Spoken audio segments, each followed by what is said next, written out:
strange one. It's weird. I'm a bit ignorant when it comes to actual parties and policies, but I'd say Labour just because growing up, Labour's been around, so that's the only party I know. Kind of, I know this dual thing they've got now going on. I don't really pay as much attention as I did because I think it's a bit confusing. Yeah. So I would say Labour. Growing up in no-go zone, shocked that I made it. My daddy, he was a no-show. Why? Well, I watch Question Time and PMQs. If I miss this question, then I watch Question Time a lot. But politics, not as much as I should, I reckon. I don't vote because I went to prison when I was younger, well, much younger, and I wasn't on the voters party family. And when I came out, I just didn't ever, unfortunately, vote.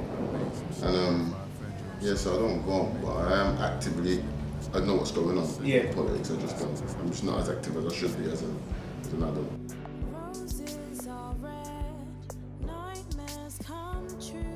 What would I go around doing?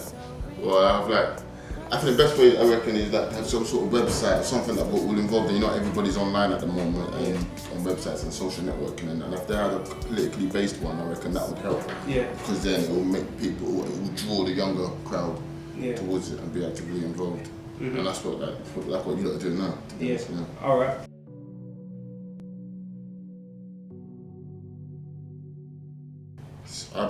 To be honest with you, my music represents like where I come from and what I've done and where I'm going and whatever and whatnot, and which includes poverty and stuff that's going on involved socio-economic factors, which is politics, So I think nearly everything, because when I'm talking about struggle or whatever, it is politics. Everything is politics, to be honest with you. So I feel like everything kind of involves politics, but maybe not as direct as just I'm talking about Labour. Do you know what I mean?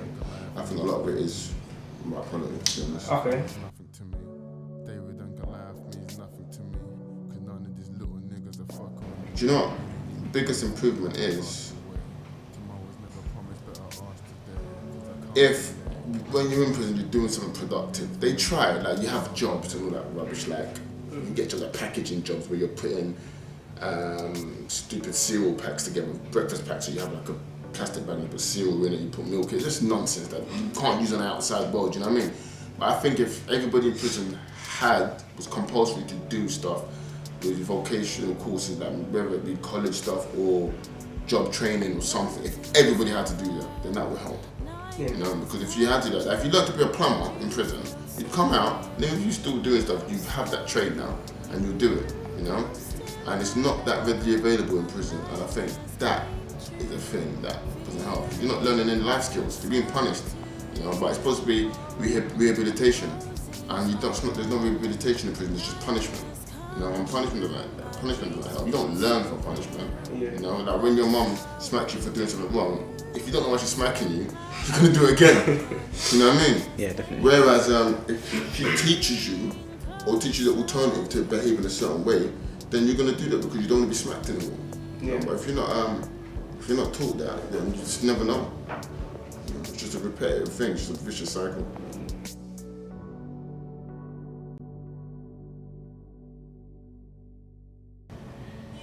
Being up America's butt. I think our country, we're a massive country, very powerful, especially for the size of us, and we should fight, we should stand alone a little bit more, because what I hate about politics is we see something going on that's wrong, but because America are doing it, and they probably know it's wrong as well, we do it as well, and I hate that. Just like for example, like even as personal friends, if you know your friend's doing wrong and you're not telling him or you're following him, you're as bad as him. And I think we do that. We do that. Like this whole, for instance, like the whole Palestine-Israel situation at the moment. Like America back Israel, and like Israel broken, I think it's like 170 odd international laws now.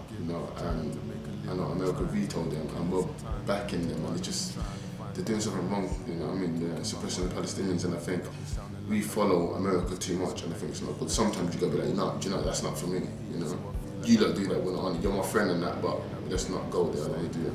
But that doesn't happen with England, because probably we feel like we need them, because someone attacked us. First people will call for is America to help, so I know it's a relationship which they share, whatever advantages, and whatnot, but I just don't think some things we do we shouldn't do, and we do it just because of America. Dreams feel so real, closer to you, ghost in my bed, my nightmares came true. That's exactly what they do, and they definitely should do it. Like, look at Iraq. Why did we even go to war with Iraq? Nobody even knows now. Like, nobody knows why we went to war in Iraq. Nobody can tell you why. There was no weapons of mass destruction. Bin Laden's nothing to do with Iraq. So why did we go to war with Iraq? You know, and there were so many marches, and like the democratic opinion, we didn't want to go to war, you know, with Iraq. You know what I mean? And we did because of America, and that's exactly what you just said. And that's a perfect example, which I think is horrible. You know, and now the country's still in ruins. You know, they're fighting each other now, and it just, to be honest with. What that reminded me of is like a modern day example of what England, what we done to like the Africas, the Indias, and everyone else. You know, we went to countries, we split them up, we split them in two. We started a little kerfuffle, we left, and they fought each other for the rest of the time. And now them countries are all poor and struggling, and we're just not involved anymore. And I think that's what we're doing with Iraq as well. So yeah, definitely, I think. If it's a democracy for a reason, so I think they should live by that, and it should be a democracy. If you're going to go to war, have a vote. Everybody that wants to go to war, everybody that doesn't want to go to war, and whatever the vote results are, that's what we do, you know.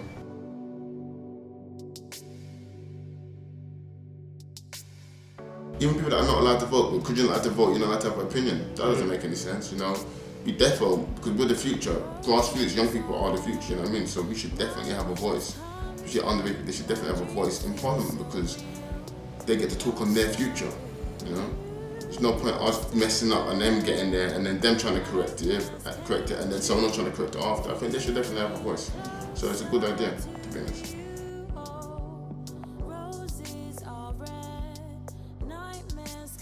What would I do if I was, I don't know, you know.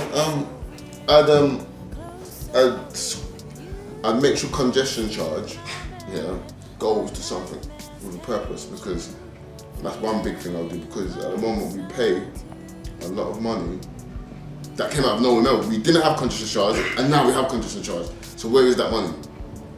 You know what I mean? People forget, where's that money go? Because there's a big pot, millions, maybe billions a year from congestion, and where does it go? Because the country hasn't changed. You know, transport hasn't changed really. Yeah. You know, everything goes up. Prices always go up, never down. But like, I don't see any change. You know what I mean? The road work, there's still potholes after the snow. It's all of that. You know what I mean? So I don't understand. So stuff like that I will do. I'll make it very transparent, exactly where money's going. That's collecting from us. You know, petrol as well, because I know our fuel is like 80% tax. Did you know? Our fuel is actually 80% tax. It's 20%. So whatever we're paying by the litre, if it's £1. 80p of that is going to tax, and the fuel only costs 20p, you know, and like stuff like that, that's killing us, that kills us as a country. I think I would scrap that, you know, to fill a tank, like I used to have a Range Rover, and to fill my tank was like £140, and to fill that in like another country is about £20, you know what I mean? So stuff like that I'll change, but schooling as well, I'll make sports compulsory in schools. I'll see what they do in America, where they do drafting.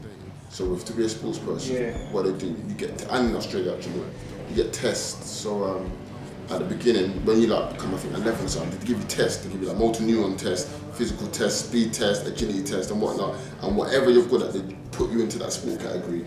And that's how they get the best sports people. That's why Australia, like, a really good football team out of nowhere, because that's what they've been doing, you know.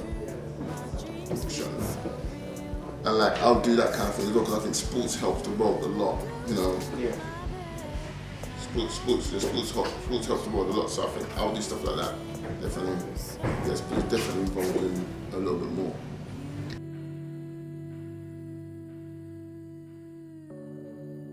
One law, I actually don't know. That's called ban smoking. Or ban smoking.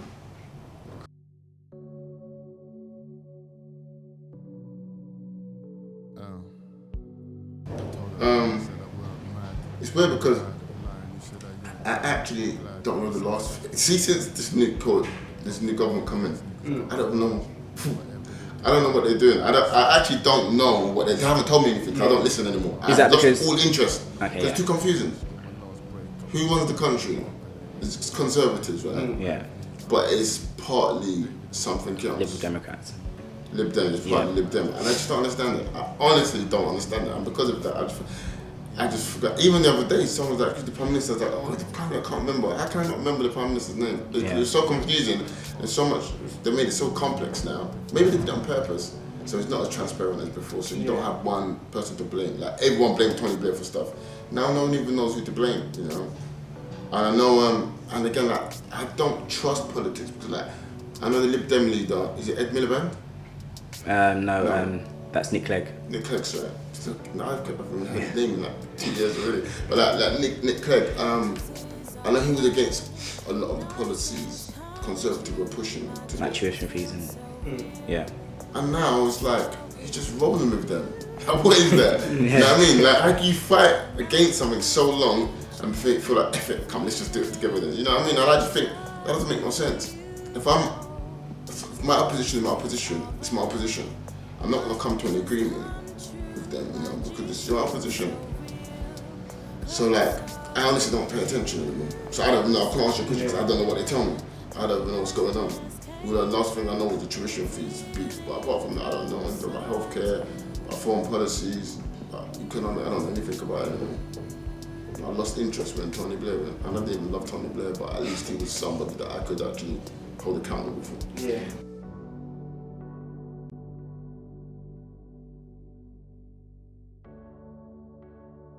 I don't think they're honest at all. I think everything's a smoke screen and have amazing spin doctors, you know, and I think they should be totally honest because it's our country. If it is our country like they say, then we should know everything. We should know every single thing, you know. And I know people are human beings and people make mistakes, but instead of them just saying, you know, we made a mistake there, they would smoke screen and say, they won't put their hand up. I can't remember the last time someone from the government put their hand and say, yep, I was wrong, I've done this wrong, I made the wrong decision. Never. You know what I mean? They never answer questions directly, and I think they should be honest, because I think we trust them. And if you imagine if you have a relationship with your government where you trust them, you know, like your parents make some wrong decisions, your parents do things that are wrong and do things that you don't like. But if they're honest with you, then I think it's a better relationship for everybody. But I think just the way of the world, like, they feel like they don't need to be, it's just politics. It's a dishonest game, to be honest with you. Talking about money and getting wasted got me sounding like a rapper. I know it's getting so dated. I used to use the Young people selling drugs, touchy, this is a tricky one. It's obviously, it's wrong to sell drugs and whatnot. And I think it does destroy social structures that are built up by ourselves, by community, by government and whatnot. It's a way to earn money, and the way people see it. The only thing I can say is it's a way to earn money when people earn money. Easy. One person says easy. The thing is, people say easy money. It's never easy money. It's very hard to be a successful drug dealer, and it's very risky, and it's not even worth it because the amount of money you make compared to the amount of jail time you're probably going to do. If you average it out, you're still earning like 20 grand a year. That's a Tesco's job. You know what I mean? You make maybe like 100 grand, you go to jail for 4 years, split 20 divided by 4, you know what I mean, 100 divided by 4, it's 25 grand. And that's what you can work in Tesco. So it's a weird one. It's just a thing it's again another thing that's kind of set in place. And people believe, it's like you believe you're doing better than you are. You know, like a hamster on a wheel. You're running and you're killing yourself and doing all this stuff, risking your life, friends dying, being killed, killing people, all that stuff. And really and truly, it's like you get to the age of like late 20s, like I am, and you're like, hold on, I could have got here without doing all of that. You know, I could have left school, got a job, say McDonald's, become a manager, got another retail job somewhere in Selfridges, become an area manager, and like in the space of 10 years, you'd be like very successful. You have the mortgages, you have the houses, you want the cars, you want the kids, you have a safe life, you have nice watches on there. You can do all of that without doing the drugs route, you know. So I would not advise it for anybody. And I think it's all negative. To be honest with you, there's nothing positive from certain drugs. You don't get anything positive long term. Short term, you get a lot of girls and all that kind of crap, but you can get girls anyway, you know. Homeless people get girlfriends. You know what I mean? So so I wouldn't have nothing positive to say about it. I couldn't encourage her at all, nothing like that. It's just totally negative.